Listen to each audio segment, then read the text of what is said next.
Portia Monique, wearing her Tuskegee shirt all day long.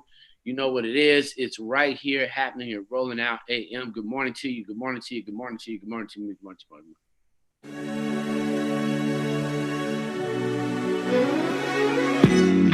The sun is shining, nice and bright, bright. The birds are chirping, chirping, and I'm excited. Time to get ready, ready for another day. No one can stop us. Oh, we gon' learn to play. Oh, every day we learn and play. We do our best, so we'll be great. Oh, oh, oh, oh, oh, oh. You do your best, best. And I do mine, mine. So let's get ready, ready, ready. 'Cause it's about that time. Good morning, good morning to you. Good morning, how do you do? Good morning, time to be great. Good morning, time to wake. Good morning, try dance and play. Good morning, sun start to day. Good morning, open your eyes. Good morning, reach for the sky. Good morning, morning, morning, morning, morning to you. Good morning, morning, morning, morning, how do you do? Good morning, morning, morning, morning, morning to you. Good morning, morning, morning, morning, how do you do? Good morning. You see me on my grind. Woo, stars got to shine. I'm a supernova. Yeah, you see me taking over. Yeah, I'm on the move. I got a way to stride to it. So let me hear you say, every day we gonna learn and play. Hey, it's your day. It's rolling out, coming your way. We've got the best news in the way. Come on, Portia, tell us what's happening today. Romeo International wants you to vote too. This is the place where you go to get your information and make it through the day. We believe in you, so have a good day. What's going on, everybody? Good morning, y'all. It's Wednesday. The sky's beautiful. One more week and then I'm headed back to the home. So we're gonna have some fun today. No, good to see everybody this morning, man. On this election, on this not election day, campaign day. Debate. Thank you, Portia. Debate day. Debate day. So, what are some of the questions you anticipate him asking, Romeo? I was also my shirt. It's not about you. I actually thought about that. He has to be careful, right? Because he can't attack her on women or women rights. So he has to be very careful about that. But I do think that he's gonna make his focus on policy. I think he's gonna make his focus on her past decisions or her past alliances. I really don't think he has a strong ground to stand on unless he just pulls something out of the hat, like a scandal. So it depends. That's the question. What about you? I think he's going to try to make it about her past. If he's anything like his the commander in chief in office right now, I think he's going to try to attack her past and what she's done and the policies that she has made over the years that may not have shined such a bright light on us as a people. So they're going to try to turn us against her by highlighting the not so hot things that she's done in the past that people's perception were that, you know, she was on somebody else's side versus being on our side. Right. I agree. I do think he's going to play the side thing. The only thing that is scary about Pence, right? So Pence is going to add on to the fear. I think he's going to add on to the fear of the president. I think he's going to pull her in and play the victim game of, you know, you and I think he's gonna. I guarantee you, majority of his weight he's gonna push is what Portia said, but I think the other half is going to come from, oh, well, Biden didn't do this and Biden didn't do that. I think it's going to be I really think it's going to be a Pence Biden debate more than a Pence Harris debate. Portia? I think he's gonna try to attack her character, attack her leadership, attack her experience. I think he's gonna go there, and I think he's gonna focus on her, but he's definitely going to take the slander route. You know, he's gonna try to minimize her accomplishments, the things that she's done, the things that she's tried to do. You know, she ran for president before, so he might say something like, she wasn't successful at that, so what makes us think that she'll be successful at being a vice president? So I think I think what he's going to try to do is slander, demean, and what's the other D word? Slander, demean, and diminish what she's done as a leader. Facebook is checking in. Shirley Carter's checking in. Don Johnson says, record as a prosecutor sucks of prosecuting black men. She says she thinks he's gonna attack her on prosecuting black men. What up, D Shields? Yeah. And she does need to speak on that. Does she need to speak on? Before he addresses it. I think she needs to bring it up before he has a chance to bring it up, because if she doesn't, I think she'll be playing defense. Okay. Munson? There are many people that believe being tough on crime is critical to being a leader. So given the fact that she has the ability to say that I stand strong behind the law, will be a good thing. I think the real conversation is how our sisters will be online supporting her when trolls are coming for her. Mm-hmm. So how do you see that playing out? Because on social, we know the trolls are coming out. And then how are the sisters going to show up and the brothers to support and really get behind and make sure that the trolls don't get to have their final say? Well, let me ask you this then. Who does she need to convince first? Women or black people? Well, I think you need to assume, kind of like Jesse Jackson, he never proposed that he could be president for black people. He assumed black people loved him already. We already love her. So she don't need to spend her time. We already love her. Those who don't, you're not getting ready to convince somebody who's already against her. Don't waste your time. We're in the final 3 weeks of this election. It's not a time. Right, but she really just has to, all those moderates that are considering the ticket, that's her day. Anybody that's going to vote that's in our community, they're not voting against her. They're voting for somebody else. Right.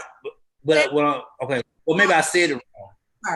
They're voting for somebody else. So I hope that people understand that thoroughly, right, and vote for the right party, which is Biden Harris. Right, but let me ask you this. This is what I meant for when we watched the Biden and Trump debate. Everybody had the assumption that both parties were going to come with a solid plan, or at least part of a plan that we can hear. So when I ask about Ms. Harris, what I'm saying is, in this debate tonight, regardless of who's voting, who does she need to come across to more? Does she need to cross more for women or for black people? Like, who needs to buy into her tonight that's on the line? Because remember, I don't know if you remember, when Hillary did her debate was women focused. That it was women focused, women rights, women. But that didn't work so well for her, because women were the people that actually voted against her. Right. And I think you've got to figure out, that's where I was coming from when I was saying you're right, and just stay with your base. Like, keep the ticket conversation going. Demonstrate your leadership skills. Obviously, she can snap back because she snapped back against Biden. She knows how to snap back. So she went to HBCU. And if nothing else, when you're in the hall and you got to be able to snap back. Now you can't like not snap back. You have to be able to. And she's an intellectual and she's trained, so she knows how to attack. She's clear. So you know, I'm looking forward to a fight. I think we can't even look. The last one was just a flunk. You know, they flunked that debate test. Everything about that debate, period, was a failure. There's an F. So I think for us is show up, represent. But I do want to answer your question because I think it's important what you're asking. Swing states buy-ins are key. So how does Florida be confident that she'd be good next to Biden? She's a great plus one. It's kind of like getting invited to a party. Are you a great plus one? You know, am I happy that I brought you along? Are you the one that I needed to do plus one? So in this case, you want her to look like, hell yeah, she's the best plus one we've ever seen. So I think she is the plus one on the ticket. She is the president plus one. So I am the best plus one you can find. I think those people who, there's not a sister she needs to even think about talking to because they already love her. Yeah. You know, Black women win with Kamala. That's clear. Got a whole HBCU. We're going to be there for her. But I think your point is Michigan, Pennsylvania, clearly Wisconsin, anybody in Wisconsin, the women that she can connect with that are literally there, anybody in Florida so that she can stand up for that. I think she's already prepared as it relates to the crime because that was dealt with in the presidential election. So it's not a new conversation. So Munson, I do have a question for you though. How does she appeal to the white male? I don't know that she needs to appeal to him. I think at the end of the day, she needs to appeal to this nation. She needs to have a national conversation. She doesn't need to appeal distracted. That's what they did when the last time. Everything was a distraction. You know, you couldn't focus on them for focusing on the characters, the shenanigans. Right. So, you know, it's not necessarily his way. His demeanor typically is kind of like ice cold steel that literally holds the party line and holds everybody down. So, you know, that's kind of his demeanor. It's one of those, here, I keep the message and I stay on message. So I don't know. Hopefully he'll have a better hair day because literally that is a bad hair day every day. What are you talking about? that graveyard gray is really a lot. I mean, don't talk about people. No, we're not talking about people. We're just talking about stylists. Graveyard gray. No, you know what? I will give you a point, Munson. I will say this portion. There's no. I don't think Pence will not be able to have a conversation. All of his conversations is going to be direct. If he go off, she's going to eat him up. I don't think he can go back. He can't go back and forth with her. That's out the pocket. So he's going to be straight, direct, and to the point. So this actually might be the first actual debate that we may get to actually hear without all the extra stuff. But I can't see him. I really can't see him going toe to toe with her. So straight, direct, and to the point, but not talking directly to her. Is that what you're saying? Because we've seen in the past that Pence has an issue with acknowledging people, eye contact, looking directly at them. He has an issue with speaking directly to people that he appears to not respect, right? And so we've seen him in the past walk right past President Obama when President Obama was president and acted like he wouldn't speak to him. He didn't acknowledge he was there. He definitely didn't shake his hand. So it will be interesting to see how he addresses Kamala during tonight's debate, because he has this issue of not speaking directly to people who he appears to. Yeah, he is part of the caste system. When you have a racist attitude, you want to diminish people so you don't acknowledge them. That's an old psychological trick. It was almost like, well, they can't. You got to remember, when you think about 400 years of slavery, it is literally, don't look at me. Don't keep your head down. So when you think of it, it's an old shenanigan. It's like you're in the room and we don't acknowledge. And that's why today they say that's harassment at a job, when you don't acknowledge somebody in the room. because it's the harassment, it's the microaggression. So people will acknowledge and recognize microaggressions tonight, because then it will be like he's harassing a woman. So at this point, people will acknowledge that fact of whatever his demeanor is. The other thing is there's going to be a lot of attention prepared to be pushed on the individual who is moderating this debate. It cannot show up like that, because that's going to be bad for ratings. And this is literally a show, everybody. Yeah. So there's got to be a lot more controls than ever before. And we just got to show up online in a positive, prepared way for her. We have to show up online prepared to engage, not the trolls, but people who are watching and saying, hey, build community. This is our moment to build community online. Hey, Ashley, who's hosting it tonight? Who's hosting the debate tonight? That's what I was just trying to ask. Who's the moderator? Yeah, let's or what channel tonight? I'm curious about that. She said she about to let y'all know in a second. You gonna say what she's saying? I mean, that will be you want to just read the chat? Maybe you ought to read the chat. Go ahead. She said 1 sec.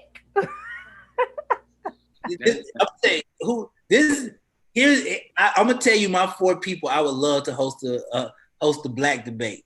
Give me Munson Steve, Charlemagne the God, Angela Rye, and I would take either Dave Dash, or I would take the president of the Black National Bank. I like it, but I think you were right the first time when you said it, and I said, Romeo, who do you think could be a great moderator? And you said Samuel L. Jackson. Absolutely. and I thought and then I saw the meme come out about Samuel actually like he was a moderator. So I think it's nice that you say me, but my proposition is there are people, I think you get in lanes that we have way too many black people in lanes, even black celebrities that get deals that totally siphon off the expertise from real people. It's almost like watching CNN and they don't have enough black doctors. Like I like Sanjay Gupta. He seems like a nice guy. We've heard enough about his family, but can you get some black doctors from Meharry, Morehouse, Howard on there? I mean, Anderson, diversity and inclusion is all of us. So when you say that, I think Roland Martin would deserve a chance. This is a moment for Roland Martin.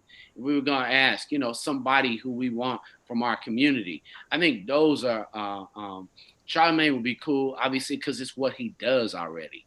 But Roland Martin would be great, Samuel Jackson. But when you think of women, the women that I would really like is seeing a beautiful Angela Bassett, who's an actress, but is just studied. And Kerry Washington. Yeah. Oh man, great call, Miss Berry. Kerry Washington would be great because they're intellectuals. They literally make up that.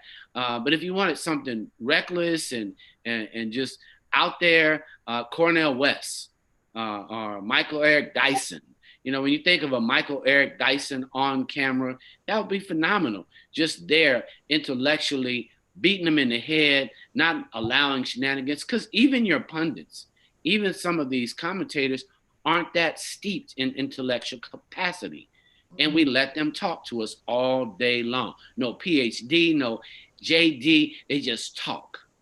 Susan, Iris Baker says Susan Page is the moderator tonight. I'm gonna have Let's pull her up. We have a picture of her right now. Let's go ahead and pull her up.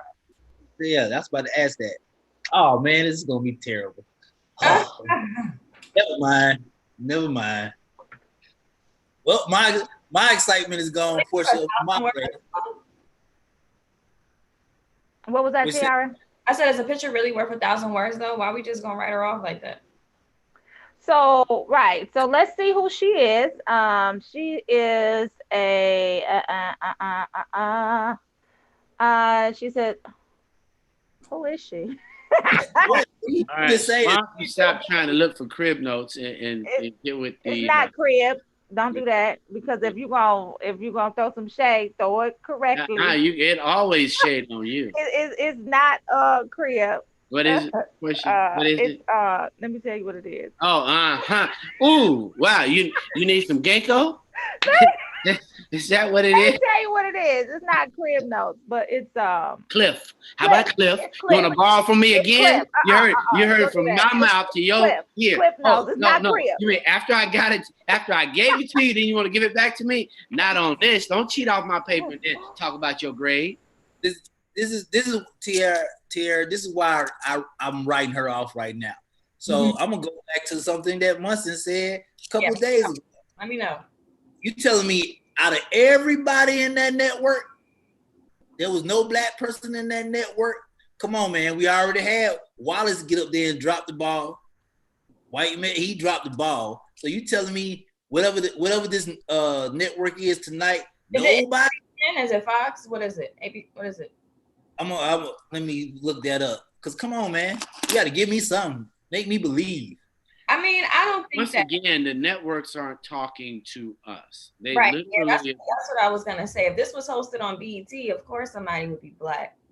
But in terms of, I think what they think about our vote, we're the only ones really pushing for the black vote amongst ourselves and trying to convince others in our community. I don't see. I don't know what's going on with your camera, but we can hear you, but we losing the point because we can't see you. I see you. You see me? We can see you now, but we couldn't. You know, it's that modern technology, you know. So you on your camera, right? So you might want to turn your autofocus off because I think that's what's on because we could see. Just check the chat. Yeah. Okay. It's the back button. You might want to touch the back button to the left. But yeah, man. Baby girl, you keep having fun and continue to make your point. It's okay. Yes, go ahead. Okay. Well, the point that I was trying to make before Canon tried to ruin. Canon is not trying to let you be great today. Yeah. Sony, where y'all at? So the point I was trying to make is I think that amongst ourselves, we're advocating. I think the Obamas are doing a great job trying to be a part of the Biden and Harris campaign. But I don't think that any type of greater political party and the powers that be are really thinking about the black vote. I think when they say that they're putting Kamala Harris on the stage, that's the black vote, period. And that's not necessarily the right thing to do because we do need to have these conversations. However, I think that the Republican Party and the Democratic Party really believe that just because Kamala's on stage that black people are represented, and we're not that monolithic, if that makes sense. I'll give you a solid on that point. Where I'm at in my life, I ain't accepting this BS no more, man. Come on, if you have not learned diversity in 2020, something is clearly wrong. Well, you gotta remember how still the definition for diversity includes white women. Like they have made sure that they are part of what they consider a minority, even though they're not a minority in this majority. You know, the reality is it's time to take them out of every minority supply program, white women. They are in the majority. There's no reason for them to be in programs. There's no need for them to get set asides. They have been in the majority and clearly a part of the racist majority. So, you got to get rid of that for sure. But I don't know that Miss Page is a bad look. She has a lot on her. I mean, she cannot go in and repeat any of the shenanigans. She cannot be tolerant to, and I think many people want and used to respect the position of president. So it threw that old guy all off, like, ooh, what is this in front of me? And his reaction, he just could not manage the reaction at all. He needed a shot of Portia's coffee at that moment because he didn't have nothing. And, it was almost like they had a deal and he was like punch drunk and didn't know when to fall out on the fight. He should have just fell out. So they could have brought in a replacement. Yeah. He never been in an altercation. You can tell he's never been in a verbal had a fight. He never had a fight a day in his life. That's what I be saying about my kids. He was looking at an office that he revered and that individuals were statesmen. He forgot that we had a reality star as a president. Yeah. So then he was like, what is this? Like, and he wanted to say Mr. President, then he couldn't get it out. And then he wanted to stop him. He didn't want to be impolite. And so he was torn. And he was in a time warp, you know? And it's like, ooh. So just a little bit about Susan Page. She's USA Today's Washington bureau chief. And it's going. Can you read and look at the camera? Like, is that possible? Let me put it right here. Let me see if I can do that. So she's 69. She became a White House correspondent for USA Today in 95. She's interviewed 9 presidents, 6 of them while they were in office. She's the first print reporter selected by the Commission on Presidential Debates as a solo moderator. So, I mean, she got some receipts. She got some credit. So I don't know if she's going to be a complete wash, especially after watching the presidential debate last. Well, nobody's going to repeat that portion. I mean, that one, everybody is like out of bounds, foul.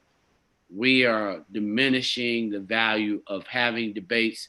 And, you know, some of those stations are like, we just need to cancel this. This is bad for our ratings. Y'all didn't even put on a good show. She said that last week's debate inspired her to keep prepping. She said it didn't change anything, but it kind of reinforced the idea that this is an event for which you have to be very, very prepared. I'm sure that was no shade to Chris Wallace. No, that was tons of shade for Chris Wallace. That was tons of, like I said, you know, you've been in the ring, Chris, but that was like 50 years ago, you know. Leslie Benjamin says, no shade, but we are the ones who receive poor treatment and are on the bottom rung when it comes to anything this country has given everyone else. Oh, we know that. We know that.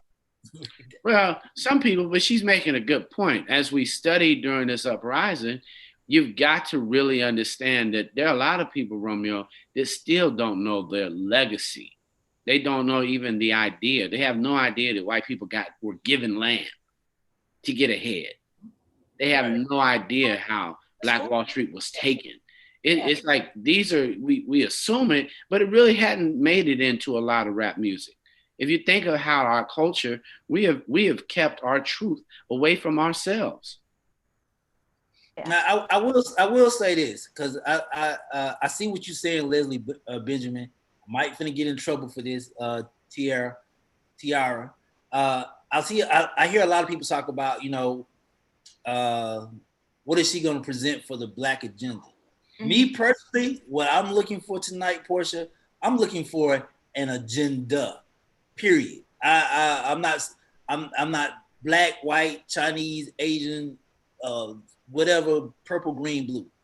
Give me something that Obama gave me. Give me something that makes me feel as if everybody can be on one accord. Mm-hmm. That's what I would really like to hear. Let me tell y'all what I'm looking forward to and what I'm retweeting everything she say. Black, retweet Kamala Harris.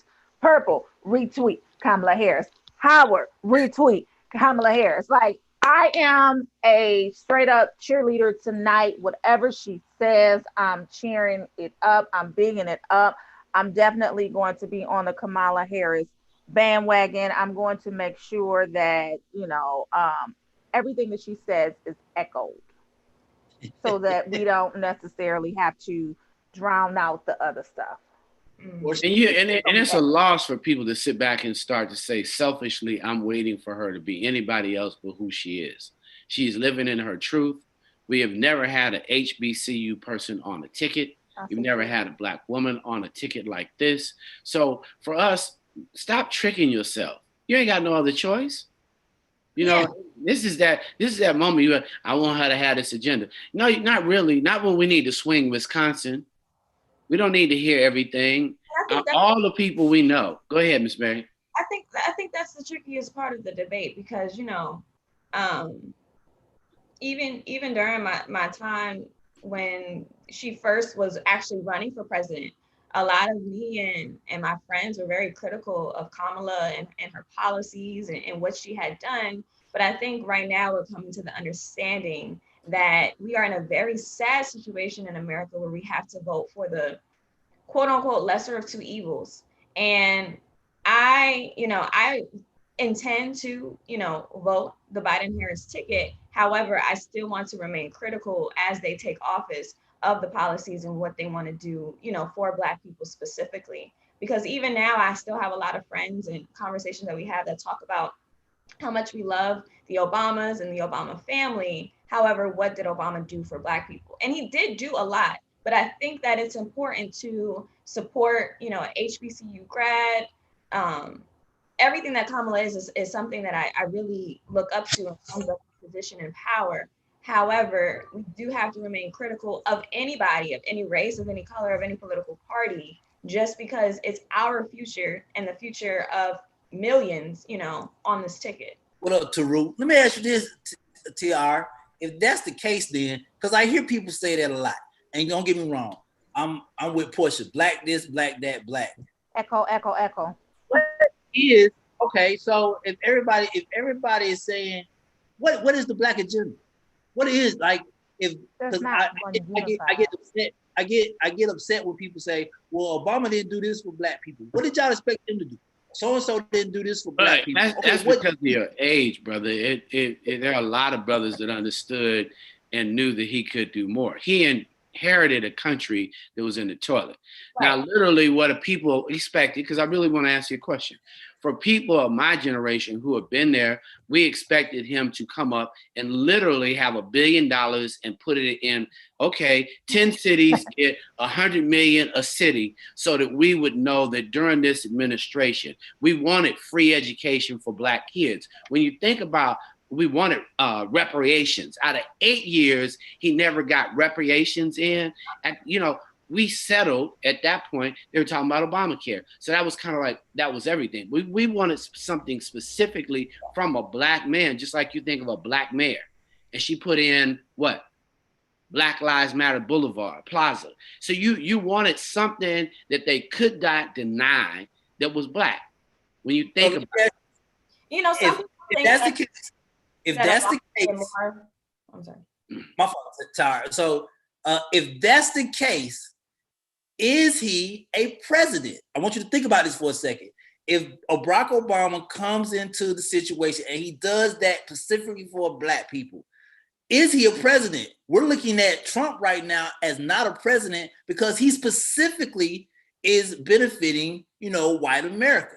So I don't think they had a problem with that, Romeo. I think that's why he's there. That is clear. See, for people who say I'm your base, and we went all the way out for you, we just want a reward at the end of the day to say, you know what? For the LGBTQ plus community. Right.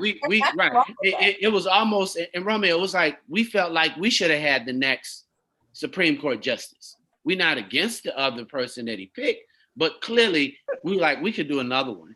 If you were really down with us, we would have had another one. It was our moment. See, that's the thing. It's like we sitting back, we're gonna say, okay, we're gonna be polite during a bad situation, just let you smack our women. That ain't getting ready to happen now. We're not interested in that. That's not going to happen. So no, we really wanted more. And people, we are respectful, but when we analyze those 8 years, the country was in such a bad array. That was the excuse on why you couldn't do for Black people. The other thing is the connection to Black people outside of Chicago. When you think of Atlantans, when you think of Detroiters, even being able to stand up and do something for a special guy like Jesse Jackson, even though y'all didn't agree, there was a big moment that he could have done for just Reverend Jackson. Yeah. So, but I'm specifically. Y'all, we got guests. We do. I hope they started that. Hey, MSP. Let's bring Don. Hey, Happy Hump Day. Happy Hump Day. Hey, y'all entered a heated debate. Robin, we love it. We love it. We're here for it. Welcome, Miss Berry. Robin, we're all about politics today. So we're bringing politics to the forefront. Yes. And again, right. Black women lead. We got Kamala on center stage, and we are bringing our dope ass guests. Yes. Locally, making things happen in a big way in Minneapolis. Yes. Welcome. And we also have a special guest. She's actually new to the morning show, so I wanted to introduce you ladies to Tiara. Tiara. And Dawn. These are the Go I'm with the Flow Shay. ladies. And they come on weekly on Wednesdays and talk about wellness. And like Dawn said, we got a dope ass guest. They brought us a dope ass guest, Robin Yes. Marsley. So Yes. I'll let you guys introduce her. I'm gonna go grab some more coffee. And then You need some more coffee already? I need some more. It's only What 8:30. time is he? Oh, It's it's only y'all an hour 8:30. ahead. I'm like, so you're talking to a non-coffee drinker. So I'm like, what? Okay. I was like, you need more. Robin, how many cups have you had? I know she's not a morning person. Exactly. I was like 7:30. I need coffee and Jesus. Jesus and coffee. Jesus and coffee. We're gonna get a t-shirt made. Jesus and coffee. Yes. Got me up this morning. Robin and I are bodybuilders together. So I've seen Robin in the morning when we have to go lift at 6 or 7 and she cannot talk to anybody. So thank you, Robin, for coming on with me. And I said, come on, you can do this. So I thank you. And we are so blessed to have your presence here. You guys this is the perfect person for the topic we're talking about. She is running for the Democratic Socialist Minneapolis City Council next year. So she has fought for so many things in our Twin Cities. So we are so blessed to have her here. So welcome to the morning show with Wellness. Welcome. Yes. Thank you all. Thank you all for having me. So yeah, we're digging right in about the work you've been doing post the murder of George Floyd, the biggest community initiatives and defunding and dismantling of the Minneapolis Police Department. And the first question we had for you is, can you explain exactly what defund the police really means? Yeah. At the core of the conversation is getting at the long-term solutions that we know addresses crime, is getting back to fully funding housing, is getting back to fully funding quality healthcare, quality education, the things that our city leaders and our statewide leaders have spent decades divesting in, especially in Black and Brown communities where we see most of the policing taking place, where we see the over-incarceration happening. It's because we've invested in these, divested in these public resources and public programs. So it's about redirecting that money that we constantly, direct into our public safety and correctional budgets back into the community, into the resources that we know addresses crime long term. So that's the core of it. And I get there's the fears of people think when we talk about defund, it's going to be a purge. I don't know if people have seen that movie, but it's going to be a purge 1 through 5, just the law, land of lawlessness. And it's actually saying we can actually have the resources in our communities that they deserve and that they've been fighting for. It's not coming through a bloated public safety budget, though. It's not coming through more cops on our streets. That's bringing more people into the criminal justice system. And these solutions actually takes that away. So that's the core of the defund kind of mandate that, lots and lots of grassroots communities and movements have been rallying around over the past summer. Oh my goodness. I think she nailed it on the explanation, right? Oh yeah, she's a plethora of information, Don. Because again, when white people heard that, they're the ones that got afraid, and defunding the police is pro building up our communities where we need the help and support for our young people, instead of over policing us and the brutality that comes behind all the resources. I mean, the riot gear, the tanks, why do we need that in our communities? We don't. Exactly. So put that money back to education, into meal plans, into housing, so that on a day-to-day basis, we can do more than just trying to survive. We can thrive and not live in fear. Exactly. When we came into this conversation, we were talking about Barack Obama and, when he got into office, it's like Black people wanted him to do something specifically for us, right? So what happens when our local leaders, when our Black leaders who are all fired up, because again, post the murder of George Floyd, everybody was hot. We're going to change this. This is going to happen. This is going to happen. And when the rubber meets the road, it gets quiet. Thank you, Don. It's cricket. So we out here and we elect Black people who at the time represent who we are. But you get into office and all of a sudden you become part of the status quo. Why is that?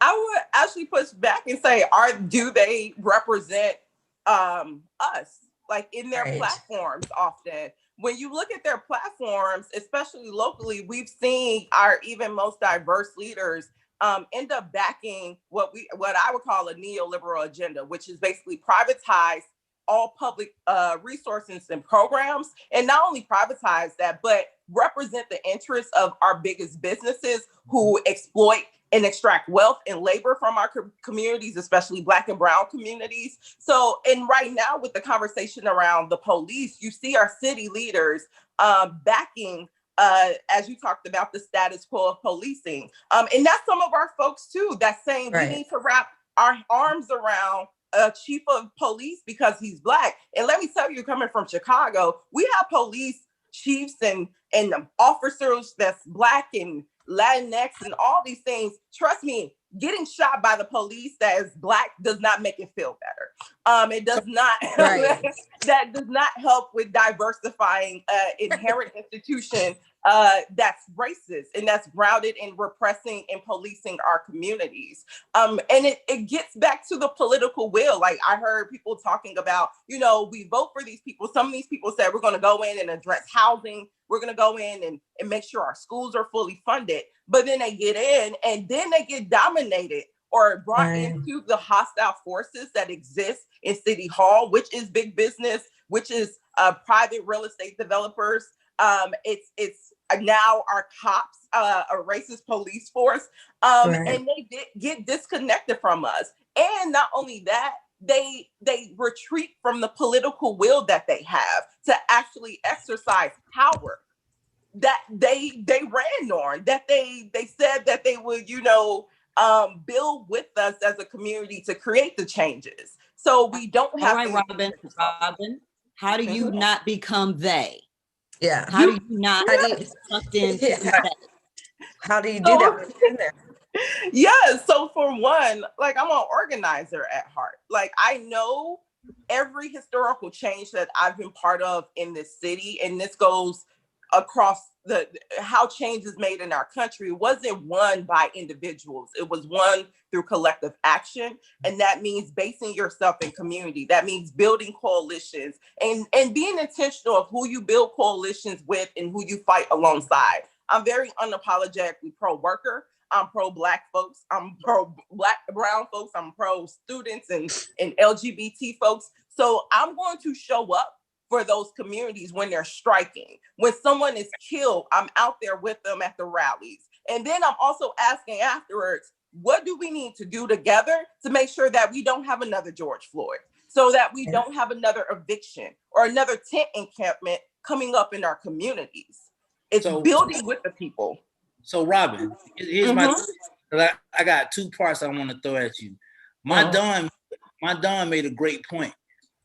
Every time I hear, and this was my point earlier, every time somebody says, hey, the Black agenda, correct?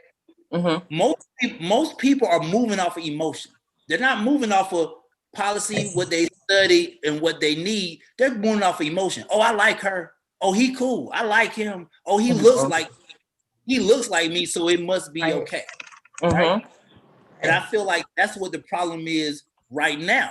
On top of that, when you say when on the defunding the police, what about the narrative of, I heard this narrative of having police officers that live within 3 minutes to 7 minutes of the community that they're policing, or having on-duty counselors that go out on call, counselors that go out on, detrimental calls with police, counselors that go out navigate the system, to help navigate the problem.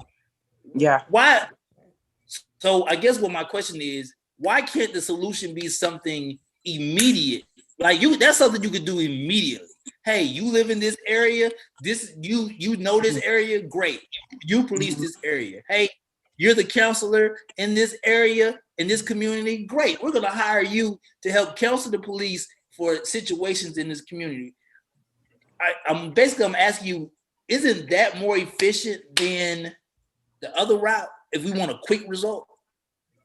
I think the quick results is actually shifting to when you talk about the counselors, like one of the policy pieces that we're going to be pushing, and that's actually being pushed in Chicago, is having an alternative dispatch system. So stop trying to train police officers into being mental health providers. That is not what they are. That is not the purpose that they serve. And we have a workforce in Minneapolis, across the country. Right. We have thousands of mental health providers who know their job, who we can be sending out to those particular conflicts, and who knows how to de-escalate and how to get those people the care and treatment they need. That is not what our police should be doing. When there's instances of domestic violence or gender violence, why are we sending police officers, armed police officers, to deal with that? We have trained, again, domestic violence experts who know how to do that work. So it's about, again, the political will to actually shift to a model where we're managing and responding to conflict in a way that doesn't escalate things. And the current policing that we have is not as if it's not trained to do, because let's be correct, since Obama, since forever actually, we've poured hundreds of millions of dollars into training every bad thing out of the police, how to make them more responsive to people with mental health disorders, how to make them more culturally competent, how to help them deal with gender issues. And it's still not working for all that money. So let's actually direct that to the people who know what they're doing and send them out there. Let's not keep doing the same thing. So I think that is the direction that we need to go towards. And we'll see, again, more immediately, these issues of crime, particular, petty offenses of crime. We'll see that drop because police, I mean, we talk about this a lot. Like most times in the hood, if you call the police, do they show up? Nope. Exactly. So no. This idea that we've always been safer because we've had police. If I call right now, it might be an hour or two. But I know often when I've been in most dangerous situations, if I call my friend, if a neighbor is walking, I have had better responses from a stranger on the street when I've been in distress than relying on my local, law enforcer. So it's, again, why can't you guys have a lot of comments? Yeah, Leslie, we're going to comments right now. Leslie is giving you quite a few comments in the online. Thanks for commenting, Leslie. So, Robin, why don't you answer a couple of her questions? So she has a lot for you right now. Gotcha. So first of all, D Shields is checking in first. She says defunding can delay training, and they will pick and choose who gets training. I'm a mother of law enforcement officer. We're going to Leslie Benjamin. So let me ask a question regarding Obama and his unwilling doing specifics to Black people. Did he write a blue alert law for police officers while Black men and women, many unarmed and running away, putting protections in place for the police? Did Obama put protections in place for the police officers? He passed reforms that benefited the police, the whole body cam. When again, our movements, because let's be clear, Ferguson happened under Obama. BLM got its formation under Obama administration, a Democratic administration, both federally, and if you look across most states at that time, locally. And those, Ferguson, when Mike Brown was being killed, activists on the ground and ordinary people on the ground were saying, we need to do something different. They were calling for the same thing. If you look in the Ferguson report, they were saying, we need more investment in our housing. We need quality jobs. And all Obama came through was with body cams. And Minneapolis is clear to show the ineffectiveness of that policy. When we had Philando Castile, who was captured on video from the body cams. And we still couldn't even get justice for Philando. So again, it shows these reforms that we keep trying to tweak to an institution that is not willing to change has not benefited us for now 10 years. And it's like, how many more George Floyds and and Rakina Boyd's and Breonna Taylor's need to happen for us to move towards something different. Right. Her next question was, I have seen white police officers take red soda out of a styrofoam cup, throw it out the window in my neighborhood, run stop signs, and joyriding. They know they are not mental health professionals, and I want to challenge the dude who is basically saying I am being emotional.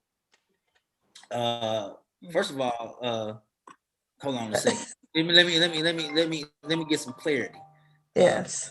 First of all, if you're talking about me, I ain't just no. Don and Shay know me.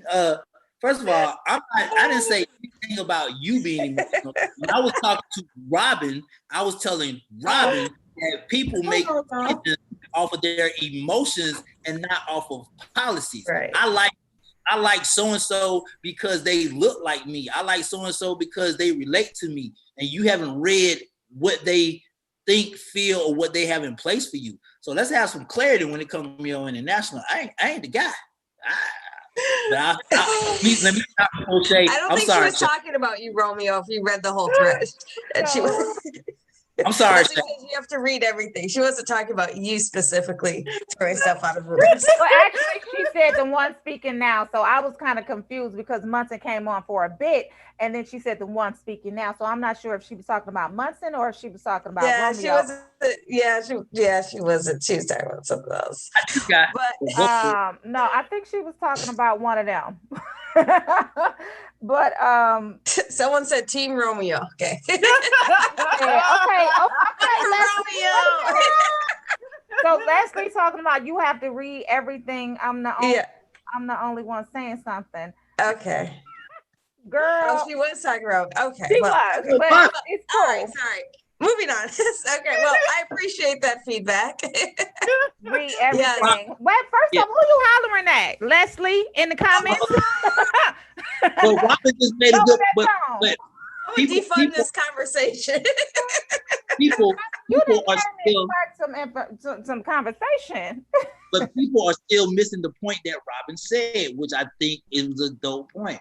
Robin clearly said you have to know what you're voting for. She clearly said you have to know what you're putting in your community. You can only blame that on yourself of what you're putting into your community. Like, let's be fair.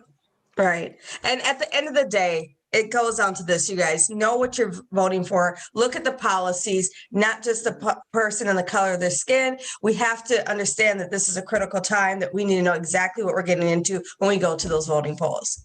With that being said, track record, if I'm going to throw that out there too. Like, people have a history of action and inaction, and we need to be attentive to that too. Of have they been showing up for us for years? And if they haven't, why should I support you when you haven't supported my community? Right. With that being said, Robin, we thank you so much for joining us today. You are, like I said, a plethora of information, a highlight to today, Wellness Wednesday. We need these conversations to move ahead. Thank you for joining Let Go, Let Flow with the AM Morning Show. We love you guys always and love this experience. And get out there and vote, y'all. Get out there and vote. And Robin from Minneapolis. And Robin, you guys are gonna have to bring Robin back, Dawn and Shay. Oh yeah, she sparked some great debate. Yeah, and thank you, Leslie, for being engaged. Leslie, thanks for being engaged. Yes. Thank you all. Always a pleasure. Always a pleasure. Thank you. See, this conversation to stop. Well, I know. We're hyped. We're hyped. Ready. We're ready. Yes. I'll see you in the gym. Sounds good. Okay. All right. Be well. All right. Have a good one. Thank you. you. Thank you guys next week. Okay. You need to manually focus. Welcome. Meredith, Lily, how are you today? Hey, I'm great. How are you? Wonderful. I guess we're going to do this 101. That's cool. Oh, Romeo's back. So this week we are talking about everything HBCU our HBCUs celebrate. We're talking about virtual homecomings and all of that. But you let us know who you are. You have a success story to share. We would like to hear it. I see you got on your purple, so I'm not exactly sure what school that represents, but go ahead and tell me, girl. Go ahead, introduce yourself. Let us know. Okay, well, let me just say this. Portia, thank you so much for having me. I love this platform. Thank you all for what you all are doing. And I enjoyed the conversation, the first conversation. I got to hear the end of it. And so it was great. But my name is Meredith Lilly. I am a lawyer by training. I started practicing law in my early 20s, and I only got to practice criminal defense. Let me just say that criminal defense law for about 2 years before I was called to work for Obama for America. So that was funny that I got to hear the end of the last conversation. So I jumped into politics, worked on both Obama campaigns and also in the Obama administration for over 8 years. But during that time, I've also managed campaigns. Our former mayor of Atlanta, Kasim Reed, Congressman Hank Johnson, Doreen Carter, Commissioner Marita Davis Johnson, people all over the country. I'm somewhat called the Olivia Pope of the South, and sometimes people call me the go-to person for all campaigns. So I've advised a lot of people, the first Black mayor of Montgomery, Stephen Reed. And so I love campaigns, and I'm more so the person that pushes people out to go vote, push people to get involved. And since we ended the last conversation on voting, I just want to remind people that's listening today to every morning go to voter.org.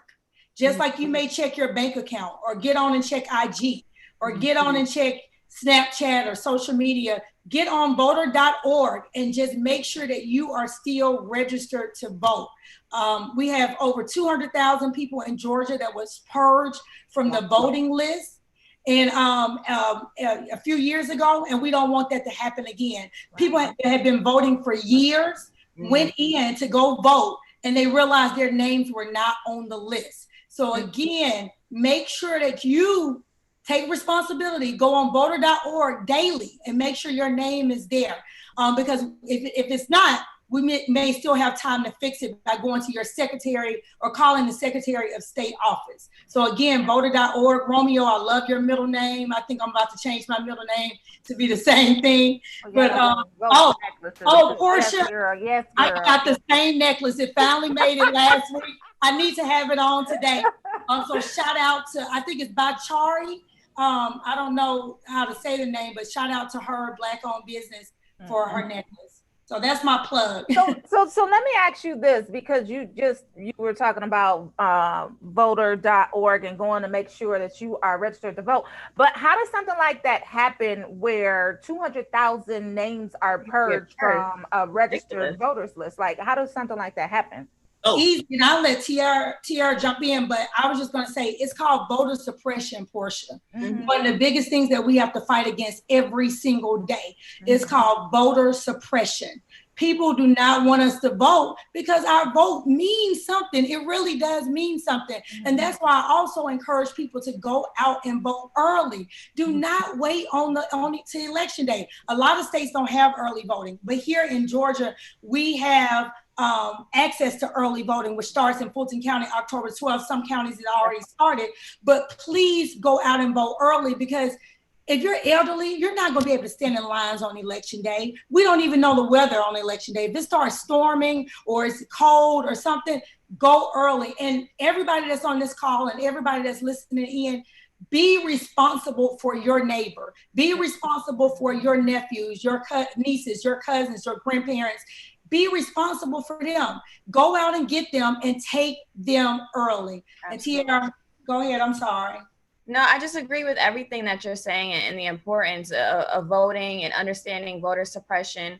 What do you think is going to happen with this idea of the mail-in ballots and with social distancing? And how do you think that COVID-19 is going to impact the election this year? Well, COVID-19 has already impacted everything. When I worked on the Obama campaign, we were outside, 16, 17 hours a day.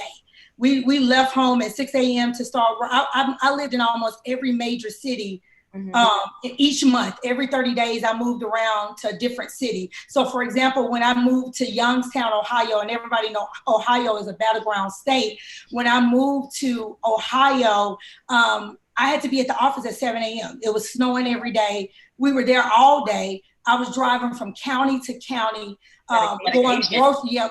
standing outside the grocery stores, passing out flyers, knocking on doors. I went from trailers to mansions, knocking on doors, passing out flyers everywhere.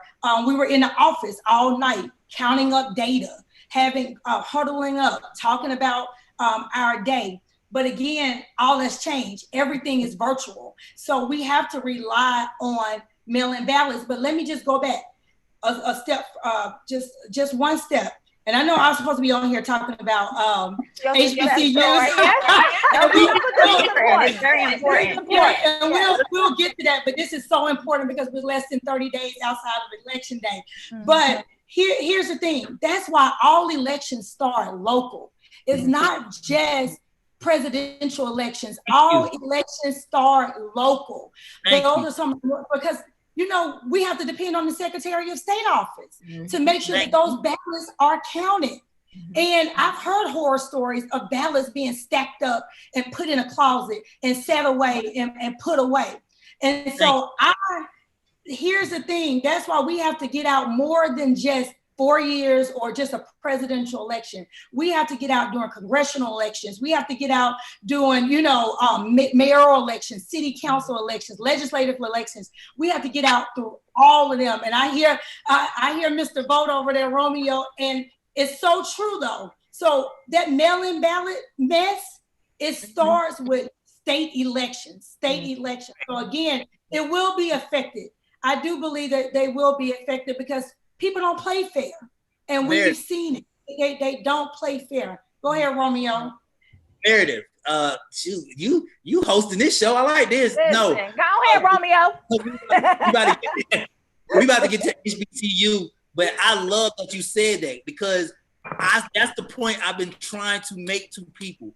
You have to change what's going on in your community, in your area first. You wonder why you can go from one county to another county and the laws are different and the things is different. It's because you haven't took the time to know who you're voting for. And you worried about trying to be president. Nah, buddy, you better worry about what's in your surrounding area first, where you live at first, and then worry about them clowns up there. I'm with you. Me and you together. Yes. You definitely are dropping some jewels on us this morning. We definitely need to hear that. Like you said, be responsible for your neighbor. Be responsible for your nephew, your cousin, your auntie. Be responsible for these people. Take them to the polls. Make sure that they have some transportation to get there. Like you said, we don't know what the weather is going to be like. And if we all want to go on election day and you got some elderly people and the weather may not be as good and the lines might be 7 hours long, that's just something to consider just going early. So great information. Yes, and let me just add, and I know I'm on here supposed to be talking about HBCUs, and we only got a little bit of time, but you hit on something at the beginning, Portia and TR. How can people get involved right now? So we're less than 30 days out. And so a lot of people are like, well, what can I do? There's no campaign office for me to walk in. There's no office for us to go in. So here's the thing. Every candidate most of them have websites. Go on their website, sign in to volunteer. They'll give you a call. So let me just say, for example, I'll just use an example. If you want to vote for Biden, right? You go to Biden.org. On there, you can sign up to be a volunteer. They'll call you, give you call sheets. The other day, my sister who went to FAMU, my little sister, she's at home with my parents visiting, and she said, I want you to see your daddy. So she took the camera in, and my dad was laying in his recliner with his laptop in his lap, and he was making calls across the country for the presidential campaign. And it just blessed my heart. And so he was sitting there, and I was like, Dad, they're gonna fire you. I know you volunteer, but you can't be talking to people all day. You having these long conversations with these folks. You gotta keep it moving. It's supposed to be 5 minutes. But it blessed my heart to see him calling people. So one thing that we can do, and we all got somebody. So we all have a friend, a grandma, a cousin. Let's host these little virtual parties and get all our friends on the phone and say, let's do some phone banking. Phone banking means a lot. I'm telling you, out of sight, out of mind is a real thing. When people keep seeing you or hearing you calling their phone, they get tired of people calling their phone. They're like, look, I promise you, I'm going to vote. Don't call my phone no more. So we have to, one, we can call people. Another thing, our community especially, we spend money. We're going to go eat. We're going to buy shoes. We're going to be sharp.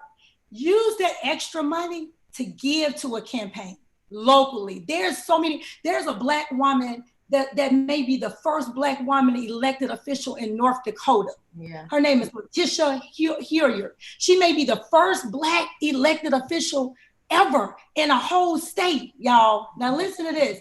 She needs money. Mm-hmm. She ain't got no money. She needs some money to keep going. So let's instead of going, to Saks or sending in line at Gucci or Louis or whatever, let's take that extra money and sow it into somebody's campaign. Let's give it to somebody for a week or so. Instead of going out to eat or getting that Arby's burger or McDonald's, let's get that $5 or $10 and give it to a campaign. There's so much stuff that we can do. Okay, another thing that we all love, social media. Everybody got an Instagram. Everybody got a Facebook. I don't care if you have one follower, your mama. Preach to your mama every single day.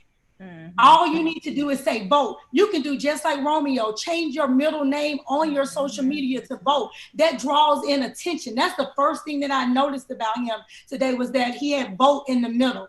And so do things like that. And everybody that's listening in, I'm going to challenge you for the next 20-something days that we have left. Say something every day on your social media about voting.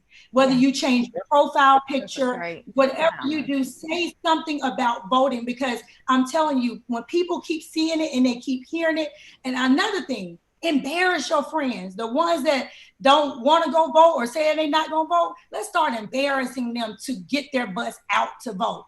Because my thing is, the first time, when guys try to call and try to talk to me and want to date and send me a DM, I say, are you a voter? And they like, no, man, they thinking they too cool, blocked. No, we can't be friends if we don't vote. Our ancestors died for this. Yes. Our vote is our voice. So vote. And I know I'm almost out of time. So listen, so we have to talk. Excellent message. I love the idea of the voting challenge, of spreading the message to vote every day on your social media. Guys, we have to do something else, something different, encourage people to get out and vote. So thank you for those tips, because we definitely needed them. But the reason why you're here today is to talk about our HBCU, right? Coke United, and we're having a virtual homecoming this weekend, and you have a success story to tell us. So you're hailing from Talladega College. Yes, I'm a product of two HBCUs, started at Talladega College, and then I went to law school at Thurgood Marshall. Yes. Talladega College really is the first and the oldest Black HBCU in the state of Alabama, founded in 1865 by two former slaves. Mm-hmm. And they found the institution to help children of slaves. Mm-hmm. And so, guys, HBCUs, and let me just go back, but I can say so much about the importance of HBCUs, but a lady on campus, I was walking around campus, I was the average student in terms of grades, but I was a popular student. I was involved in everything, SGA, cheerleader, Alpha, Kappa Alpha, Sorority Incorporated, the first of the finest. So I was, but I was involved in everything. And a lady took notice while I was walking across campus one year, and she asked me, she said, hey, we got this thing that came in, and everybody was always getting internships. That was one thing that I just did not get, or I just was not into. And she, like I said, she took notice in me, because when you go to HBCU, that's just what they do. Professors, deans, they take notice in you. And she said, I think you would be good at going to the Democratic and the Republican conventions. We have a spot for a student to go. It's a lot of money, and I'm going to go to the trustees, to the board of trustees, and ask would they pay for you to attend the Democratic or Republican conventions the entire summer. And so I said, what, me? And that summer, let me tell y'all, I got a chance to go to both the Democratic and the Republican conventions. That summer changed my entire life. And this is the thing. It only takes one thing to change your life. And that was the thing that I'm forever grateful for at Talladega College, because it put me on the trajectory that I'm on today. Who would have thought, one, that a Black man would have been running for president, after several years after I graduated from college. And then that equipped me, those relationships that I made that summer, helped me get right on that campaign, helped me jump in. And not only that, being at an HBCU, it helped me, for lack of better words, go toe-to-toe with anybody that I'm in the room with, because of the confidence that it helped build up in me. And it helped value myself, and know myself as a person. So me traveling around the world on the Obama campaign, and me meeting because let me just tell you, on the Obama campaign, especially when I got to the first state that I went to was Portsmouth, New Hampshire. When I walked in the office on my first day of work, I was the only person of color. So a lot of people think when you was on the Obama campaign, it was going to be full of Black people in the office with a DJ just having a good time. No, I was the first person. I was the only person of color in my office that particular evening when I walked in. But it equipped me to go toe to toe with everybody in the office. I jumped in, I started working. And thank God, the rest is history in terms of I started getting promoted on the campaign. I started off as a volunteer. So I left being an attorney, practicing law, and I was teaching. I was a young adjunct professor at Miles College in Birmingham, Alabama, another HBCU. Shout out to Miles. So I was teaching at Miles College in the evening. And so when I left there and jumped on the Obama campaign, I was ready to go. And again, I jumped on as a volunteer. So that's another lesson, everybody. Sometimes because I didn't know anything about campaigns. So I was a lawyer. I knew stuff about the legal field. I was a professor. I knew stuff about, being a professor in the education field, but I had no clue about actually being on a campaign. So I had to start from the ground. And thank God people took notice in me. And from state to state, I started getting promoted and getting different titles throughout me traveling around the country. And so that's why I will always be grateful for Talladega College, because they actually paved the way for my career in politics. And then Thurgood Marshall, I'm also extremely grateful for, because Thurgood Marshall, you compete in these mock trial competitions with Black people from all over the world, and they were some bad folks and some of the top people. Y'all remember the 19 judges that won in Houston last year? I helped manage the campaign. Wow. 7 of those 19 women, but a lot of those women were HBCU graduates. The majority of them were HBCU graduates, and a lot of them went to Thurgood Marshall School of Law. Love it, love it, love it. So you spoke about Talladega, your success story with them, Thurgood Marshall, as well as Miles College. Miles College is also on the virtual homecoming event that's going to be held this weekend as well. So wonderful, wonderful, wonderful. We have to wrap, but you were so inspirational. You gave us so much in such a little time. We're going to have to have you come back. Yes, I would love it. And one last thing I would like to say about HBCUs. You just got one last thing. Okay, I'm sorry, Mr. Steve. I've been watching you over there, but I love going. HBCUs is a place where your Blackness is celebrated. And that's all I want to say. Yes. Our HBCU celebrate this weekend, virtual homecoming. We got Meredith Lilly that came on. She talked about her success story. She also talked about making sure that we get out to vote, take somebody with you. But this is going on this weekend, October 10th from 12 to 6 p.m. Virtual homecoming. It's going to be, do y'all still say lit? It's going to be lit. It's going to be lit. Okay, thank you, Tiara. It's gonna be lit. So again, Meredith, thank you so much for coming Gotta on. come back, Meredith, and Definitely count have down with to come back. the young lady from North Dakota. But we really admire all the success and hope the continued leadership. We'll see great stuff and see you in the White House. Yes. Amen. Yes. Absolutely. Yes. Love it. Love it. Love it. Thank you. Have a good day. Okay. Thank you. Thank you. Hey, She was Portia, excellent, y'all. I'm gonna have to use that portion. Don't slide in my DMs if you're not voting. I don't know why somebody would be in your DMs and they not voting. Like, you see what we about right here? Like, don't come in my DMs if you ain't registered to vote, if you don't have a passport, and if you don't have no retirement fund. It don't have to be a 401k, but it got to be something into you. Oh, man. Hey, Theo. Hey, how you doing? Good morning.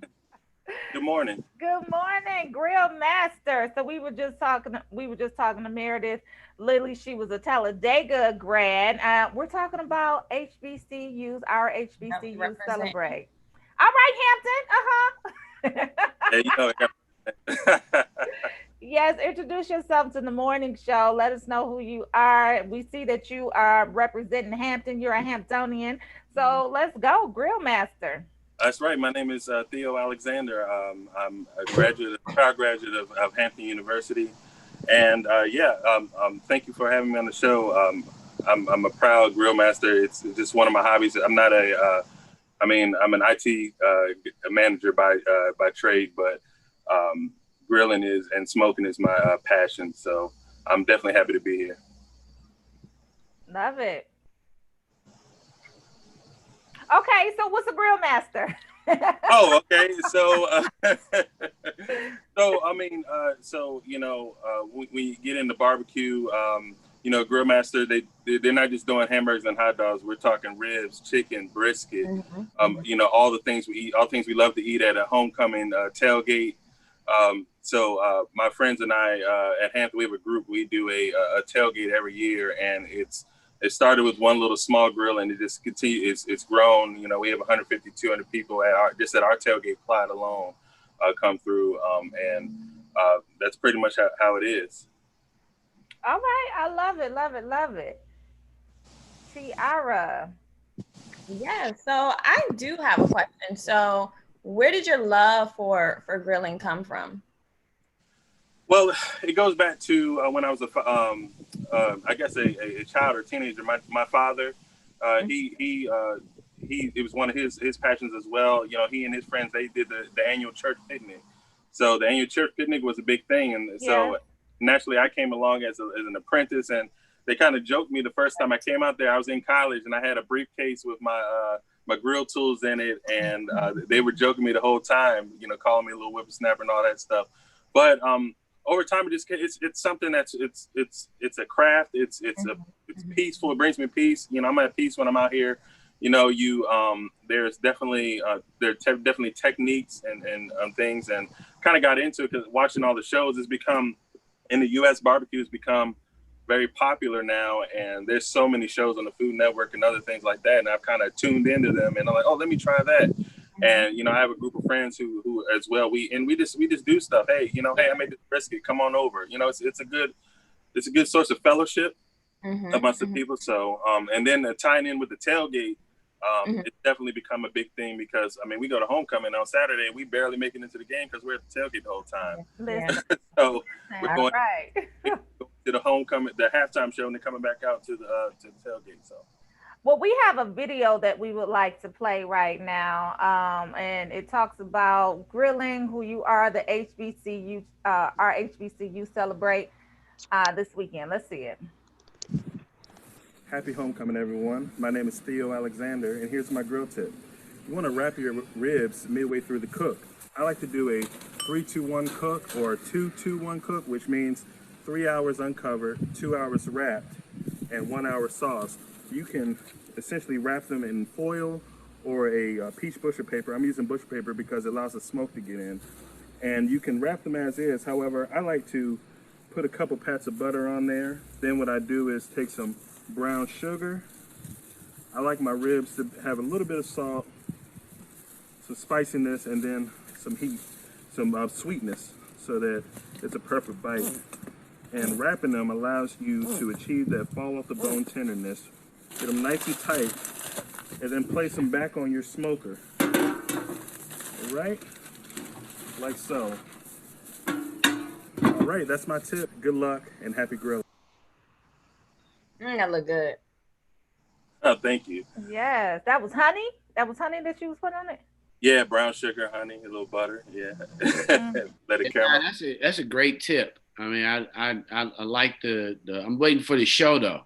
The whole Oh, come on, you man. know, Whole experience. You got to start setting it up. We got to see more HBCU grads on the Food Network. I mean, I think it's, absolutely. or have a HBCU chef and grill masters show.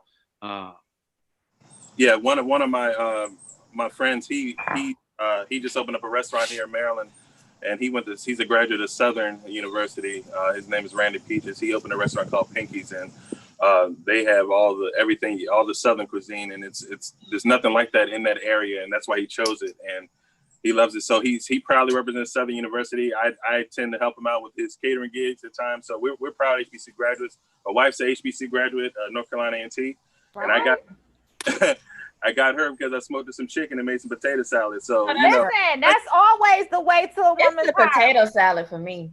That's right. Girl, Right. the smoked chicken, all of it. It's the cooking. It's the cooking for me. If you cooking and I don't have to, we good. Right, and food has kind of been like a it's brought the two of us together. We have as a wedding favor, she and I we put together a spice blend and we called it Love Spice. And it's so popular that people have been asking us for it. So we're gonna go ahead and put that out there. So look out for it. We'll definitely be trademark. Yeah.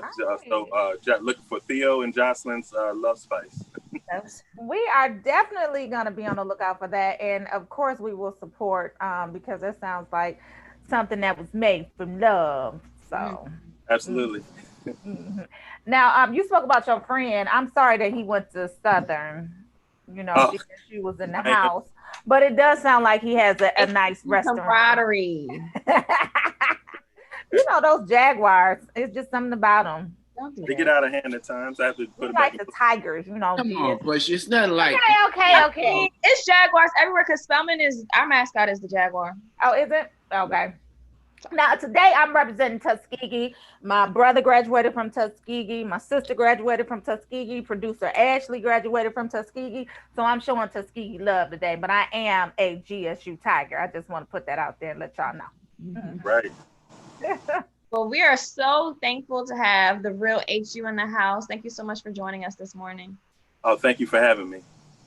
All right, Theo, we'll see you Saturday at our HBCU virtual homecoming.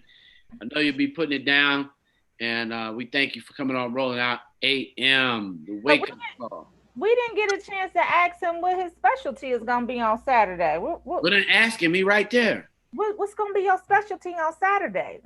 Oh, it's definitely going to be the ribs. I'm going to put ribs on. Yes, indeed. It's my. You're going to put the love spice on top? I'm not going to use love spice in this time, but I may do I may smoke some shrimp as well, and I'll use some love spice on that. All right. Where are you going to be broadcasting live from? I'm going to be here in Upper Marlboro, Maryland. All right. I'm going to book my flight. All right. Come on through. The ribs look good, didn't they, Tiara? It looked too good. I'm starving. Well, we definitely appreciate it. October 10th from 12 to 6 Saturday. Grill Master is in the house. Theo Alexander, brought to you by Coke United and Walmart. We will see you there. I will All right, see you. GSU stuff on. Thank you, guys. Thanks for tuning in. You got to come back, Theo, and kind of cook for us and kind of grill for us as we get closer to holiday. Maybe we circle back and give us some tips and bring the brother. Maybe we could do it from the brothers' location, the other brother, because it's all about HBCUs here. There's 4 HBCUs there. So Barry from Spelman, obviously I graduated from Morehouse, so we're excited to have you. Very proud of all the professionals. Great expectations, and see you guys are not letting us down over there managing Maryland. No doubt. All right, Hampton. All right. We'll see you Saturday. We're looking forward to it. All right. Thank you. Take care. All right. Well, now AM is Wake Up Call with Portia Monique and Miss Barry. Hey. Romeo International. Are y'all sharing the show? Did y'all share the show? What we doing, y'all? Rolling out AM wake up call. First of all, I'm live. I'm live on Twitter. I'm live on Facebook. I'm live right now, so we hot on my end. You gonna have to teach us how to do that, Romeo. Yeah. Everybody don't know how to do that. Are you sharing the show? Are you? I shared the show. I shared the show every day, not every day. Every day. Y'all know how I hate agreeing with Portia. I really do. But I gotta say, I've been loving this vote conversation this morning. We gotta run this. Oh, you got the necklace on. Oh, you finally got the necklace. Okay. No, don't do finally, because I wear the necklace every day. She got it out of pawn. I got 3 different colors. Y'all hit me up if y'all want one. I got silver, gold, rose gold. Oh Lord. All right, Tiara, can we get your report right quick? Yes, we can. We pulling it up right now. Yes. What's going on, girl? All right, let's talk about actually one of my faves, Lisa Ray McCoy. If you guys don't know, she hosts a show with on Fox that's online with a couple of other great co-hosts. And last week, her half sister, I think everybody knows that her half sister is Debret, came on, and it was like a little birthday celebration for her, but she got upset with her sister for not reaching out to her over the past 6 months. Debret has gotten engaged. She's gone through a lot of changes in her life, and Lisa Ray feels like on the public, she puts on that they're very close as sisters, but in privately, they just don't have that relationship. So Lisa Ray came out the other day and apologized for, not talking as a woman to women, having the conversations that they have, for not being sisterly as she should have been. So that was interesting to me. I think that, family drama, that's common. That happens, amongst family members all the time with sisters and different relationships. But I do commend Lisa Ray for trying to be the bigger person and really saying she's sorry for the way she treated her sister on live. Trying to be the bigger person, man. If you don't get out your, hold up. Look, Portia got the same look. First of all, I came on to support your birthday. You got into your feelings, and I'm supposed to be the bigger person because you want to apologize. And the only thing I did was try to celebrate your day. Man, if you don't go on somewhere. Well, any type of family drama is terrible when it plays out on a public platform and a lot of people see it. So as loud as her, as loud as her, whatever she did when she was directing it to the brat, as loud as that was, her apology needs to be louder. Right. It just does. So yeah, big ups to her for apologizing, but it hasn't been amplified like that smackdown that she putting down on her. She was like, I'm the big sister and you need to, but she needs to do an apology the same way. So right. All right, I got another one. And another one. And another one. And another one. So Selena is coming, her family is coming out with another movie. This movie is, I know you guys saw back in the day, J-Lo did a movie playing Selena, but her family has picked another new actress to come out and do a movie on Selena. It's going to premiere on Netflix on December 4th. So a lot of people are looking forward to it. This actress, she's young, she's vibrant, she's new on the scene, and she really does emulate Selena very well according to the trailer. So I think this is something that a lot of people are looking forward to. I think my generation, I caught on to Selena a little bit, in my later teens, but it's exciting to see that they're still keeping her memory alive. Okay. You're not interested? You don't like the Selena story? No, I love Selena. I love, they coming out with something new? It's a series. It's going to be, I think, like an 8 to 10 episode series versus doing a movie. You don't think that? You don't think that? I like Selena. I like Selena. I love J-Lo as Selena. We'll give this new actress a chance, and maybe they're going to come out with some new details about her life that we haven't already heard. So okay.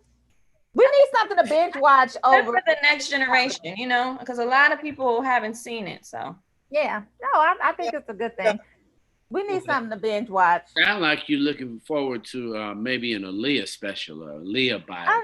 I would love to see an Aaliyah special and bio, but they the did. way that one network butchered, that Lifetime did one. We wasn't gonna say the network name. Okay. But I didn't know you were going there with that about it. That was why I was saying another remake of something that we really wanted to feel.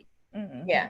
Yeah. Who's starring that if you did a new biopic on Aaliyah now? Somebody just popped in my head. Who was it? Who was that starred in it?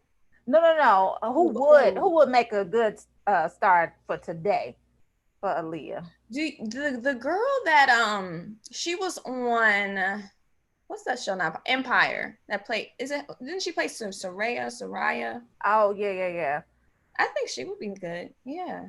What about a Solange? What y'all think about a Solange?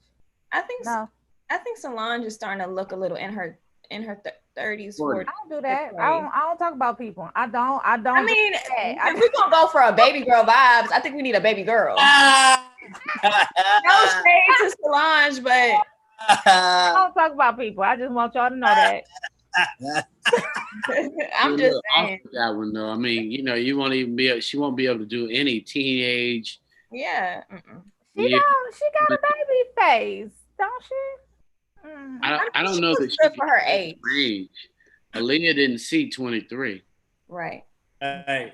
I don't know. Let me think about who would play a good Aaliyah.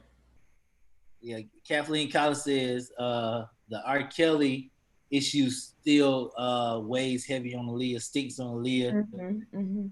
Hey, Kathy. And I think there's a lot of drama still associated with having Aaliyah's masters, even on platforms like Spotify and Apple Music. So her family is still going back and forth with a lot of different teams on Aaliyah's legacy and how it's portrayed. So I don't think that everything's nipped in the bud the way it should be to do a documentary or a series in her light the right way.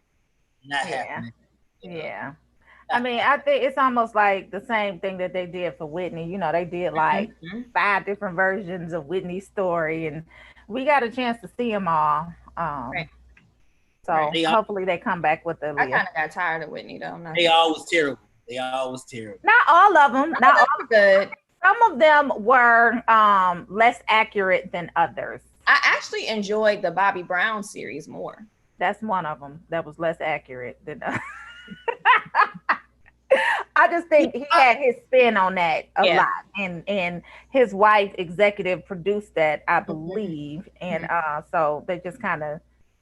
It's always 3 sides to a story. You know what?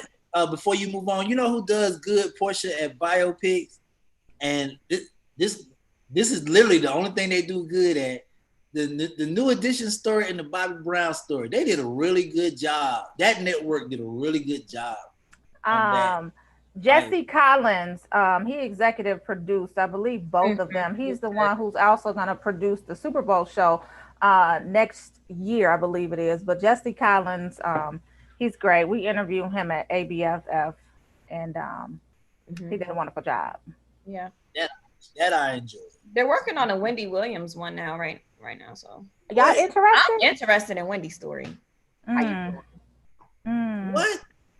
I just think sometimes Wendy can be a mean girl. Like, I understand that's your persona and that's what you do, but you don't have to be so mean. I think she's lightened up with the pandemic. I think she's taking a lighter approach. Yeah, I understand that's how she got to the top, but girl, like, you don't have to be like you. Sometimes she's mean to the point where she just she puts her friendships at risk. Right. And you just be like, was that necessary? With new weeks and Taru said Tiara is a good compliment to the morning show. Hey bro, don't do that. Right, girl. Don't do that, man. Taru. Stay with the fellas, stay with the crew. And Come Taru, on. Romeo, Taru looking for you to contact him. So Taru, don't say I ain't say nothing. Man, stay with the crew. What else you got, Tiara? I think I got something else. Pull it up.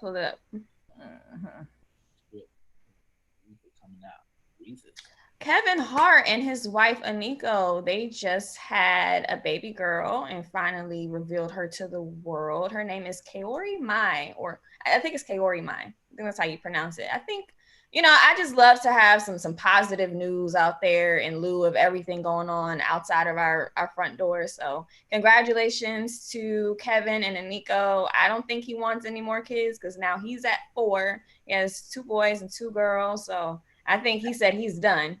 But his wife is beautiful. They have a beautiful family, a beautiful blended family. Seems like everyone gets along over there. So congratulations to them. Congrats. And I like the name. I wonder what it means. Kaori? Is that how you pronounce it? I believe so. I know his wife. I think she's Japanese and Black. So I'm sure it has a beautiful translation. I can look that up. Actually. Tiara, you got another compliment. Kathleen Colin said Tiara is awesome. So yes. Y'all gonna make me cry at 9:30 in the morning. Kathleen, okay. I see what y'all doing today. But nah, that's cool, man. That's good. Romeo love the kids. Her name means perfume and beautiful scent and aroma. Oh, love it. Yeah. I love a newborn smell too. They smell so good. Baby breath and all of that. Mm-hmm. Mustard, your face. Listen to all that rambling you talking about and you don't care about kids? You don't care about the kids.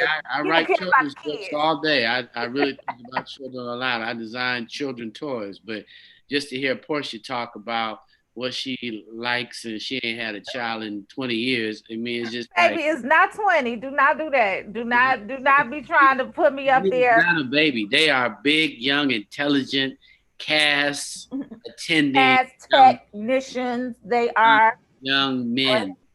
Young men. Talking about baby like they 3 and 4. Well, you know, Tiffany just had her baby and her baby smells delightful. I'm just saying, newborns smell good. I don't go around smelling babies, but okay, cool. All right, I got a history fact for y'all. Let's go.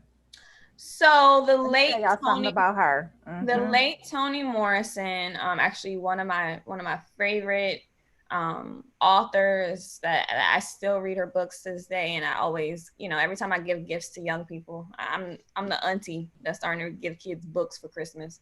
She won a Nobel Prize back in 1993 on this day, so that's today's Black History Jewel. Rest in peace to Miss Toni Morrison. She contributed so much to the world, to the Black community specifically, and definitely taught, you know, people like myself how to see the world and appreciate my role as a young Black girl growing up. And I love Toni Morrison. So we got balloons, yeah. The cake is on the way. I love Toni Morrison as well. She definitely pulls you up, right? She makes you check the side. Yeah. Documentary was cool too. Yes. You checked out her documentary. Really gave a different perspective coming from not writer first, but editor first. So yes. About the voice, the insight that she had. But it definitely, when she wrote to the gods.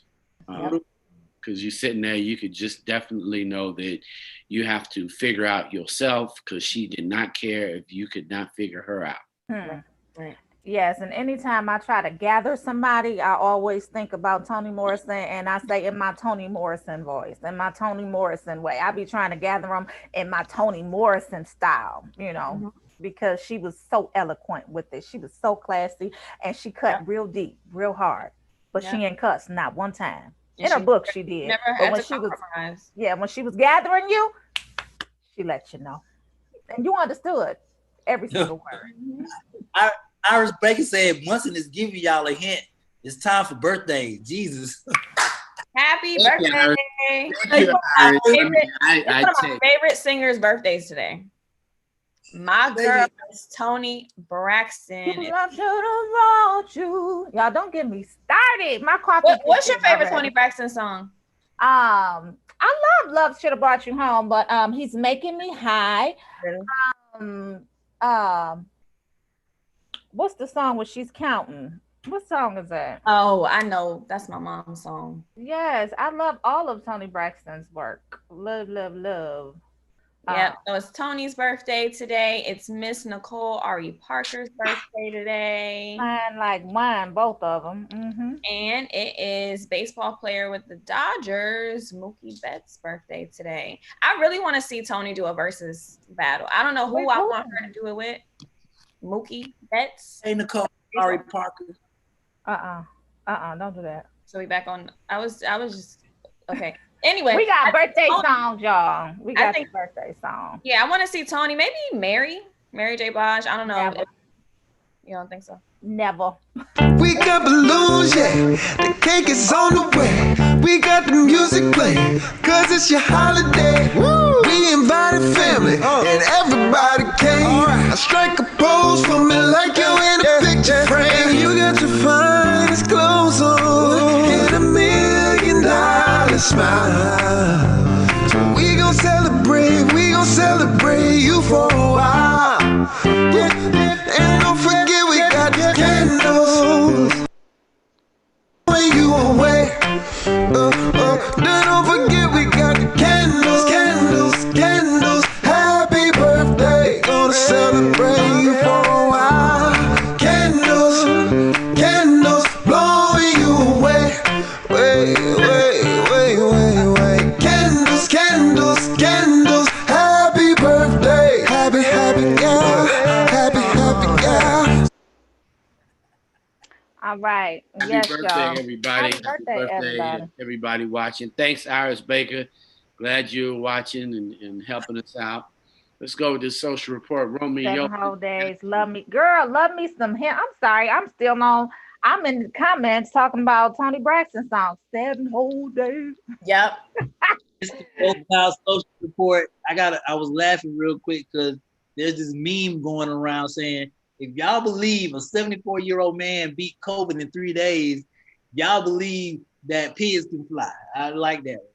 So jumping into the social report, here we go. Wherever Ashley go, I'm gonna go with it. Let's start with iPhone. So this is what happened, right?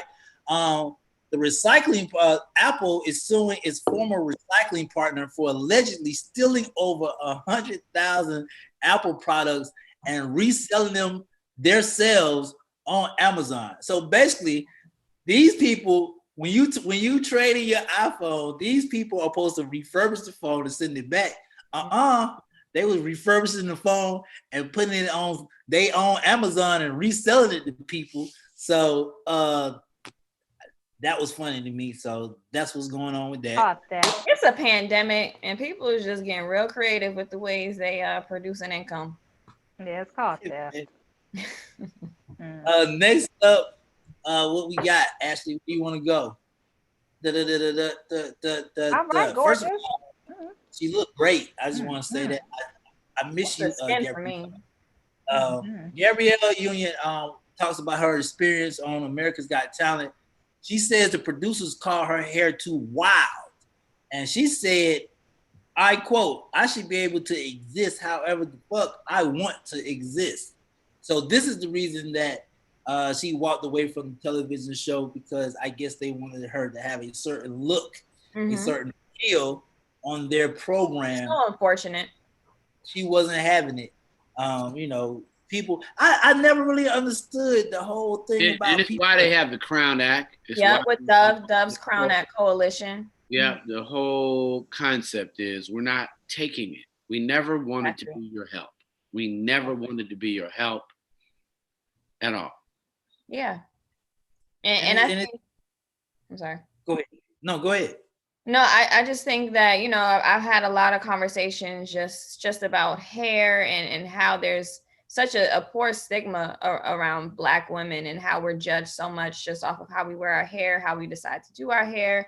And it doesn't take away from your intellect, being able to celebrate your hair and whatever kinky coils that you have. It's a beautiful thing. And it's great to be not even different, because it's like, why do we have to compare ourselves to whiteness in a sense? So we're not coming across as different. We're coming across as our authentic self. So I applaud Gabrielle Union for continuously using the platform that she has to make her voice heard and to be an inspiration to, younger people out there to know that they can wear their hair, do their makeup however they want to, and be proud of it. without having to compromise themselves for a job or a career or anything like that. Yeah, I definitely agree. She's on her unapologetic platform and on that scene, and that's how it is. You know, look, I'm existing however the hell I want to exist. I don't give a damn what y'all say, and I don't have to be on y'all platform, so that's fine. Kick rocks, bye. But I'm gonna wear my hair however I want to wear my hair. And you know, she has a daughter looking up to her, so. And you know you discriminated against me, and I'm gonna let the world know that you are racist. And she might get a check. Gonna get a check. That part. Next up, and I know people on Facebook are making comments. I guarantee you, we don't know what's going on, but we'll do our best to fix it. I know they said all of us are right now. It's not frozen for me. I see it's the glow for me too. Yes, it's the glow for me, girl. Yes. So let me tell you about this NBA bubble, because clearly I need to be in the bubble. Russell Westbrook left $8,000 tip to the people or person that was handling his housekeeping for his room inside the NBA bubble. Now, here's the beautiful part, Portia. So during this pandemic, each NBA player to control, interaction, Tierra, to control, not passing on, and they could keep a record of who you were dealing with. Each NBA player had their own personal concierge to their room. Russell Westbrook wanted to thank his concierge and left them an $8,000 tip. I love that. I love the fact that NBA players and people who reach a certain level in their careers and in their lives continue to think about the people who are helping to keep their machine going. And it's small tokens of actually big tokens of appreciation like that could change somebody's life. So shout out to Russell Westbrook for being the change that we wish to see, and by doing his part to make sure that our community is sustained. It's important. Yeah, shout out to Russell Westbrook for that. It also says to me that his room must have been real nasty. Like he was just apologizing, like he probably left it and didn't want to see her and was just like, I understand what you had to go through, so I'm gonna just leave you this token of appreciation because I appreciate you, and I'm gonna just sneak out the back. That's what it sounds like to me, but kudos to him. I think because Russell Westbrook is married, I don't think that his wife is gonna let him do something like that. Let me tell you something about wives. We don't have control over that type of stuff. Like, I mean, I'm being inclusive about women, but I'm not married. But if he nasty, girl. Like, that ain't something that we can control. Mustn't, is it? I don't know if the depiction is right, but I think for anybody who's in a hotel setting and you want to think about individuals who are on the front line, when I think about individuals like people who are in and cleaning up hotel rooms day in and day out, and you could be working for minimum wage, it breaks your heart. Like literally, I have to keep your safety, I have to clean your room, I have to make sure that nobody did anything negative to your room in advance, and then I'm gonna get the minimum wage. Or you gonna look at me strange when I'm in the hall and I fold it, you're not gonna speak when I make up your bed, or you don't like how I look. You leave your towels on the floor. It ain't like you fold no towels up when you're in the hotel. At the end of the day, the towels are there, the sheets are where they are. You're not making anything up, and you're gonna go in there day in and day out. And it's also a trust issue. Right. He's in a bubble. He could have a $2 million watch and a fax out. If they got his back, he could just and it's an agreement. Because you're sharing space and sharing time. So just to see the love for people on the front line, it's almost like we've been in the pandemic so long, we've forgotten about the front line essential workers. I mean, and they are typically Black and brown. At the end of the day, Black and brown on the front line. Shout out to Russell Westbrook. I think I'm gonna go down to the bubble. I know there's only one more game left. Let's go Lakers. But damn it, I shouldn't have made it to that bubble. Next up, what we got, Ashley? Wherever you want to go, I'll go with you. Hey, since we playing history, let's go with history. Nash, best known for his 1972 hit song, I Can See Clearly Now, has passed away at the age of 80. This is one of the classic, I'm not even gonna call it a classic black song. It's one of my favorite Sunday morning cleanup when my mom used to cut on the radio downstairs and I would be like, okay, where's the vacuum? That's so cute. Right. Must have hit it. I can see clearly now the rain is gonna be yes. I Right. don't know what that is about, but okay. Right. So yeah, rest in peace. We've lost so many legendary people this year. Crazy. You gotta take a phone call, Munson? Hey, he booked and busy. That's cool. I'm gonna go ahead and stop your camera because he gotta take a phone call. Grow 2020. That was why. Hey, we apologize for that, people. That was why. Grow 2020 away. I agree with you, TR. Grow 2020 all of it. All of it. That's all of it. It's just like every month we just preparing. It's like we all at a long funeral. You ever been at a funeral and you be like, how long is this funeral going to last? 2020 feels like a very long funeral. Every day. And my auntie just won't stop singing His Eye is on a Sparrow. Like, and it's like every day you wake up, you be like, oh, I made it. Oh, thank God I made it. Because somebody. You know what's funny when people tell us, well, to me, when people be like, hey man, I can't wait till October. For what? What do you know that I don't know? Like, is it gonna be different from September? I don't know. At this point, okay, we have our lost idol. So now we just have to prepare for November's edition. So yeah, it's October. It's going on the middle of October. Man. It's Christmas, y'all. Y'all Christmas stuff up day by day. Well, I think you should enjoy all of it. Fall colors are really beautiful. You might want to put in your journal, if you're journaling, go grab a leaf and journal about the change in season, about your peace and purpose, what you're bringing into your life. So I think it's a good time. I think if you don't recognize that this is a reset, then you're going to miss the moment. I mean, everybody always talks about, well, I missed the summer. I had a great summer. You know, it was a wonderful attunement, new alignment, but you better live in this moment. Yeah. If you're waiting for what was, life will continue to pass you by. Yep. That's what I'm closing out with. What else you got for me before we, Facebook is back. Follow. All right. Oh, so this is big.